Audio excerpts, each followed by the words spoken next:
Man, this felt like the longest week, and the Hail Mary happened like about a week ago. So, yeah, this week just kept getting worse and worse, and ever since every time I see that Hail Mary, man, the fact that of the matter is it has its own Wikipedia page. It even has a spot on like a Subway commercial. Like, what are we doing right now? But then again, what is up, guys? Welcome back to So Back Sports, and I'm so back with another video, and where we're doing our predictions for the Cardinals versus Chicago Bears game this Sunday at 3 p.m. Central Time. But before we get into today's video, please don't forget to like and subscribe. It really means a lot to the channel and really helps me create content like this for you guys. So please subscribe. And let's get on to the predictions because this is going to be a very pivotal matchup for the Chicago Bears because, as no exaggeration, this game is going to be a season defining game. And yes, it's against the Cardinals, and the Chicago Bears are 4-3. And you may be asking, why is it a season defining game? Well, because because with a loss to the Commanders, we have to essentially win out these next two games. And these games I'm talking about are the Cardinals and the Patriots, which are back-to-back weeks. Before we go into our gauntlet against our division opponents, the Seattle Seahawks and the San Francisco 49ers. And keep in mind, man, like the Chicago Bears aren't a bad team. They're just, they've lost three games that were just so winnable. And that was the issue. Like, ideally, realistically, we could have been 6-1 right now. Like, if we're really honest with ourselves, like if we completely avoided the Hail Mary, if we actually didn't do a speed option against the Indianapolis Colts, then we could be sitting at 6-1. And listen, right now the Chicago Bears are underdogs in this game, which kind of makes a little bit of sense because they're coming off a loss to the Washington Commanders, and the Arizona Cardinals are currently on a 2-game winning streak. And listen, hats off to Arizona because they have been kind of going through the ringer, especially with the division. Like they're currently in the top, where all their opponents are pretty much 4-4, which is are tied for first place with three different players. So they're a sneaky team when it comes to you know being a trap game, for this game to be a real trap game. And it's at the Cardinals. And one little fun fact about this game for the Chicago Bears is that since 2021, Matt Eberflus, and I mean, I would say the Chicago Bears in general, have not won a single game away on a Sunday since 2021. And that game was against the Seattle Seahawks, and we was led by Nick Foles at the end of the 2021 season. And listen, while that may be kind of like, the story of that season, it just no, we that's crazy. 2 years removed, and we're still having one away. And this is the opportunity for us now to kind of get that win back. And listen, Arizona in general is a very good team. I'm not going to scoff at them at being like, because they're 4-4. We could be very well 4-4 as well. But we're 4-3, thankfully. But we had our bye week and whatsoever. But the fact that we lost to the Commanders the way we did, and the coaching decisions, and how we started off the first half, really brings into concern about how can this team really do well. And listen, we've beat a lot of teams so far. We've beaten the Titans. We've beaten, I can't even think of the names right now because the Rams. But there was a lot of caveats to that because there's injuries. Teams are just not that good. But with the Cardinals, we have to really take into consideration how is Kyler Murray going to do in terms of the offense, because our defense right now is completely battered. Right now, it's looking like Montez Sweat will be playing, but the two headlining players that are out are Jaquan Brisker and Kyler Gordon. And listen, they're pretty big to our secondary. And with Tyree Stevenson either being benched or not, we don't even know yet. Matt Eberflus said it's not necessarily a choice. I think they're probably so battered right now that they might, postpone the punishment and let Tyree Stevenson play. And as much as I don't want that to happen, because I want him to learn from that putrid mistake he made in crunch time, like you're on your defensive front, you're kind of out of luck at that point.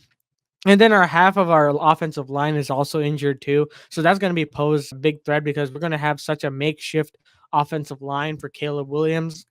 And this offense has to operate, on full power because otherwise we're just going to get pass rush to oblivion.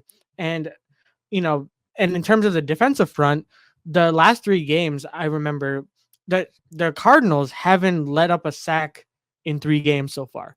And the Cardinals are currently on a 2-game winning streak, which, you know, that's why we need Montez Sweat to be out there. That's why we need the defense, whoever's healthy as possible, to be out there on Sunday. And I think the real question is going to be, how will Caleb Williams and this offense look like in the first half? And I feel like that's a question that's been talked about a lot this season because I feel like we always come out flat. We always do, and it's not ideal. And it's like, when it comes to the second half, we're always like, they look really good. Like, where was that in the first half? And that comes to Shane Waldron and the scripting of the plays because I don't see that script being there. And it's very common for, quarterbacks and even an offense to have a 15-play script. And the fact that there isn't one is still concerning. And listen, Waldron has to, stop overthinking things. It's like the idea of like running the ball. Just run the ball, Just don't make everything so complicated. Don't be too cute. Don't be, ridiculous when it comes to play calling, handing it off to an offensive lineman. I know you double down, Shane Waldron. I'm looking at you. You double down on it. Same with Eberflus. The accountability is still in question mark. But I'm not talking about that right now. I'm talking about the doubling down on the offensive lineman handing off and fumbling into the end zone, which costed us an opportunity to go up by a score or even have a score and get back into that game. So plays like that and plays where it matters the most in crunch time are going to be key in this game too. And I think it's very important for the Chicago Bears to start off hot. I mean, that's with any team. You have to really like put the foot to the pedal and make sure that you score points on your opening drives and no stalling out on 3 and outs. Like, I'm not saying no 3 and outs all in general. I'm just saying, like, majority of your snaps shouldn't be for the punter. The punting team has been really good. Torrey Taylor is like an MVP right now for the Chicago Bears with how great he's been on the special teams front. But we just need to see this offense gel more. And I think Caleb Williams at the end of the fourth quarter really shows you what kind of a quarterback he is because he was able to, despite all the negative stuff that's been happening in that game, whether it was 3 and outs, not being able to complete passes, under 36 yards or 36 yards through 3 quarters, like through all that adversity, he was still able to have the mindset like, okay, no matter what, I'm going to try to win us this game. And you got to credit the defense as well because the defense did keep us in that game. And that's what you really want with the rookie quarterback, especially a number 1 overall pick, because you want to give them the confidence that even with all the mistakes, even with all the rookie errors that do come when it comes to an offense led by a rookie, you have a safety blanket, and that is your defense being able to hold up whatever the opposing offenses do. And, got to give credit where credit is due. Caleb did give us that lead and lead a game winning drive. Listen, could he have played better? Absolutely. He played atrocious that game. But, that's just those are the small nuggets of like hope and good things that you see from your young quarterback that, are the reasons why you picked him number 1 overall. And give credit to Jaden Daniels for also like, that Hail Mary, while lucky as it is, the fact that he was able to get it off and was able to have the vision to do so, hats off to him. It may be lucky, but gotta credit where credit is due. Anyways, enough about that. Talk about the Arizona Cardinals front. Their defense is okay. They aren't anything like crazy per se. They do have some defensive like injuries. Darius Robinson, Naquan Jones, Jonah Williams, and Roy Lopez. I mean, those aren't necessarily like some of them aren't even that big, but some of them are already listed as out. So you had to take advantage of that if you're an offense like the Chicago Bears.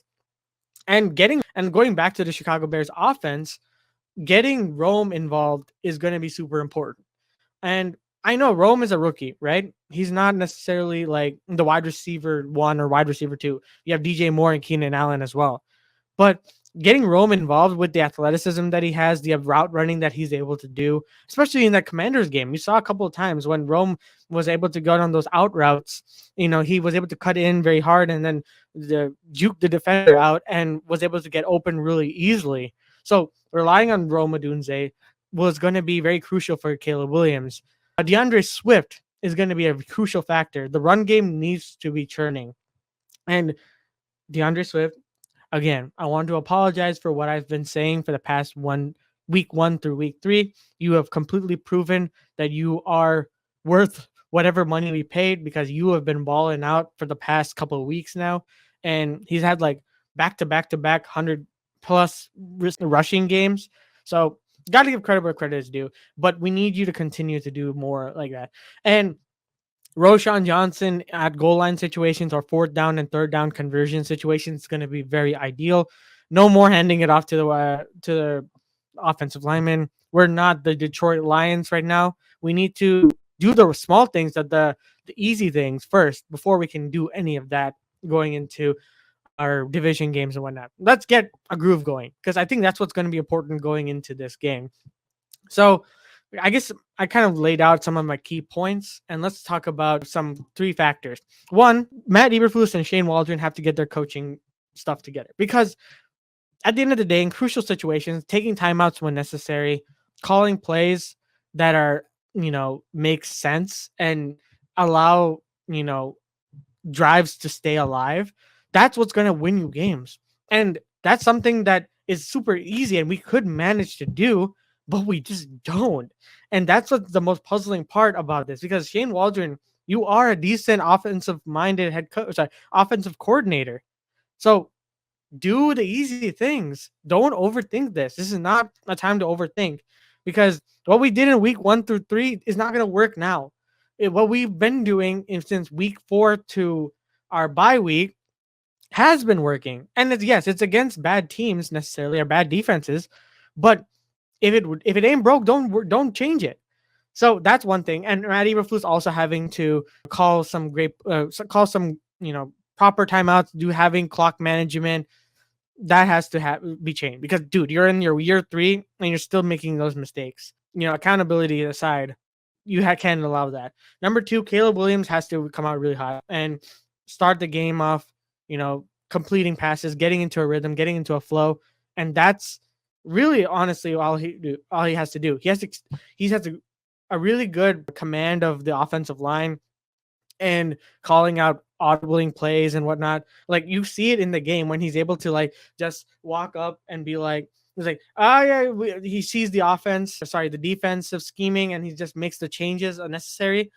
That's good. We love to see that from a rookie quarterback. And the fact that he has the flip book on his arm, the playbook, means that he's learning new plays and he has a wide variety of options that he can use to his disposal. So utilize that, making sure that you start off like cooking. And then the defense, number 3, has to show up. Like, I know you're battered, but Jalen Johnson, Montez Sweat, if he's available, and the defense has to get to the quarterback as much as possible. The offensive line for the Cardinals has been really solid so far, but getting to the quarterback, making Kyler Murray uncomfortable is going to be super important to win this game. And listen, at the end of the day, this is a big game. I can't stress this enough. This is going to be a huge game for the Chicago Bears. And this will essentially decide if we make the playoffs or not. Like, I know it sounds like crazy already because it's only week 9, but that's already halfway through the season. We already halfway through the season, as crazy as that sounds. And easy wins like this aren't going to come by that often, especially in our gauntlet week 11 through week 18. So win as much games as you possibly can, especially these next 2 ones. I can't stress that enough. So that being said, my final score prediction is that the Chicago Bears win decisively 34-15. And that's where I'm going to leave it. Let me know down in the comments below what you guys think about the score. Predict your scores down in the comments below. And always remember to like and subscribe. It helps the algorithm out and helps me create content like this for you guys. I think I will be going live this Sunday with my next. His channel as well has been pretty good. He's coming back and doing more content. It's been very present on the podcast and podcast episodes every Tuesdays and Thursdays. That's about it for today's video. And as always, I'll see you guys in the next one.